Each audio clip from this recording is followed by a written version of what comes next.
Okay, so you ready for the story pretty much? Sure, I guess. You're the one that was asking me so hardcore earlier. We kept like delaying it, so it's like can't take But on that. anyway, what happened was I got off work this morning. My morning's been it's been kind of like aggravating. What ended up happening was, okay. First thing was first. I was like, you know what? I'm just gonna get the stupid freaking house crap knocked out the best I can, or at least go down to the DMV. I go down to the DMV, and lo and behold, today they open up late because it's Wednesday. That's right. Their reason for opening up is it's Wednesday. Great reason, right? We can set it late. So they didn't open until 9:30. I sat in my car, just kind of texting and screwing around and pretty much burning what crap I had on my phone and killing it off. 9:30 rolls around. I get in and it was $10 to get my license updated. I got a brand new license now with a horrible picture that I hate, but that's kind of normal to licenses anyway.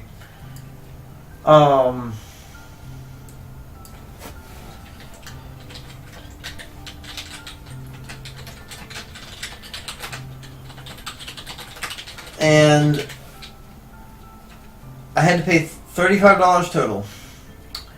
Or 45, because 35 to get the title for my car updated to the new house, like the new address. Because apparently, when you get a new address for all the crap, you actually have to get it updated on your license and potentially your title to mark yourself as a resident. So then I go down to the courthouse. I'm like, yo, I got this done. Can I get a pen to do the paperwork? Because she gave me this ridiculous amount of paperwork yesterday saying, hey, you get to do this. Alright, well, I get that knocked out. But instead of the paperwork she gave me, she just let me do it on a tablet, which was awesome. So I got that taken care of. And here's where the kicker comes. I go over to Josh's and I pick up the cat. The kitten that I honestly kind of fell in love with because he's freaking adorable, he's calm, he's sweet, he's amazing. Gets in the car, he gets freaked out because it's a freaking car, and walking around the top of the dashboard, and then finally he just, like, when I start moving the car, he goes under the seat and he just kind of chills there. And then he starts whining and whining and whining. And Josh had told me, tried to get me to take his brother too before. And I said no, because I'm only going to get one cat. One cat, one dog. That's kind of what my plan was, because I've never been a cat person, but I was like, you know what? Kittens are cute, cats are cute. I'll be fine with it if I have a dog, too. But it starts whining, and I feel like shit. I feel terrible. I feel like some monster. So I called up Josh, and I was like, bring his dang brother out. Bring his brother out. Get in the car, and as soon as he gets in the car, they crawl below my feet, up into the dashboard of the car, inside the dashboard.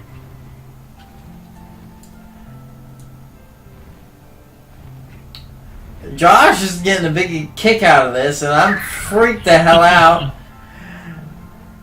because I've now got cats inside the inside of my car.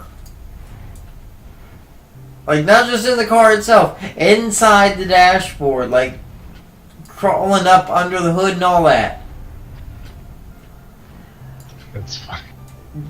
Josh, I go, oh, you kitty. They don't do anything with me. Josh says it though, and they come out. I raised them. They're my babies. And next thing up, everything's good. We get that taken care of. I put them in the back seat. I'm driving on the way home. On the way home, they crawl back in the dang dashboard. But this time they do it in the passenger side. So I was like, okay, I know how that works. They will be fine in the passenger seat. And I will figure it out when I get home. I get home. It takes me an hour to get them out of the dashboard. A freaking hour. Shit. I told him he should have just put some food in a bowl, opened the car door, opened the house door, and like shook the food so that they could hear it, and then just set it on the floor because they would have came in on their own. Oh well, that's the kicker. Like I called him and he tells me this crap, and I'm like, okay, yeah, I'll give it a shot. I rattle it around, and the kitten that causes all these problems, because the calm one that I originally got it doesn't really do this kind of crap. Even though Josh says that the calm one is the mischievous one, I haven't had any problems with the calm one. But yeah, big word there, yet. By the way, I can't find this Moogle I'm trying to find, and that's kind of pissing me off. Anyway, that one was the one that showed the calm one how to get into the dashboard. Showed it, oh, this is a thing, you can go and climb in the dashboard. The one I didn't want is the one that's causing me problems. You should just stuff food in the dashboard so you can like live in there and not starve. You know how hot cars get. We aren't Chinese, we don't eat the kittens. But anyway. So what is that? Oh, some of the food fell out of the some of the food fell out of the package.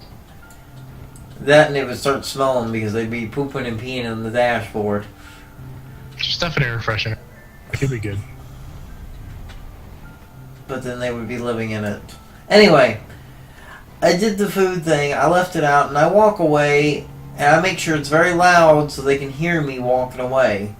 I walk back after talking to Josh for a little bit, and the dang one that caused all this problem is the one out, because he is so dang adventurous. He is adventurous as all hell. The calm one is just kind of chill, and it just, like, it'll chill in any place and be fine, but it's also, like, really shy. I go over, and I fail to catch it, and it runs back on the dashboard. And I'm like, are you serious? Are you serious? He finally comes out, I finally have a chance, and I fail it. I forgot to tell you, if you pretend you want nothing to do with them, they'll come up to you. Anyway, I go back in the house for a few minutes. I wait. Then I come back out. No change. I rattle the dish and I go back in. I cannot find this Moogle. But, after that, I wait a few more minutes. I come out and I see him again and I grab him quickly. Like, no question. I just straight up, I was like, you know what? I'm done with you. I see him out and I catch him. He's taken care of. And when I put him in the house, he whines a little bit. He doesn't say much, and then I go back out, and the shy little brother is out, because his mischievous little jerk of a brother is gone, and he heard him whine on the way out. So I caught the shy one, and I put it in the house, and now I have 2 kittens in the house that are hiding inside a chair. And I mean inside a chair, but they are in the house. And this is the story of how I got 2 kittens and it got them in the house. And do a chair. Yep.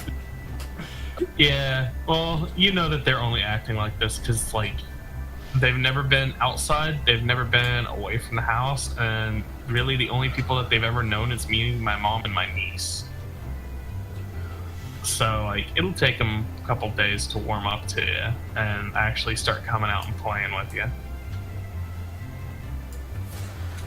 all I did was I got two different sprays. One's kind of like a catnip spray to attract them to things, and then the other one is a spray to keep them from clawing furniture.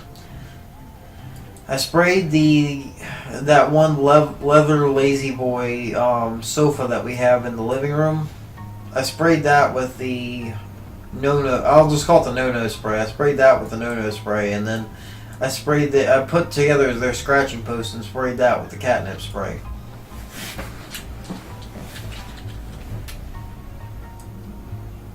And the scratching post is currently sitting in my room together beside the bed, the cat bed.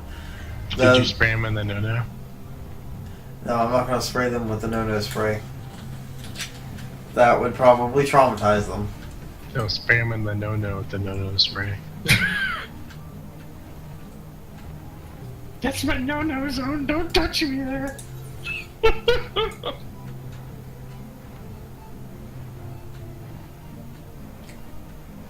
I thought that was fun. I don't know what else to call it. But it's just pretty much something that makes certain things unappealing to them. Like, they'll probably still get on the sofa, they just won't claw it to death. Heard you spray them with mace. That's like no-no spray too. Yeah, that's no spray for perverts and rapists, though. If the cat tries to rape you, That doesn't work, though. Everyone knows it doesn't work on rapists. it doesn't work on you, Dad? No. Oh, okay.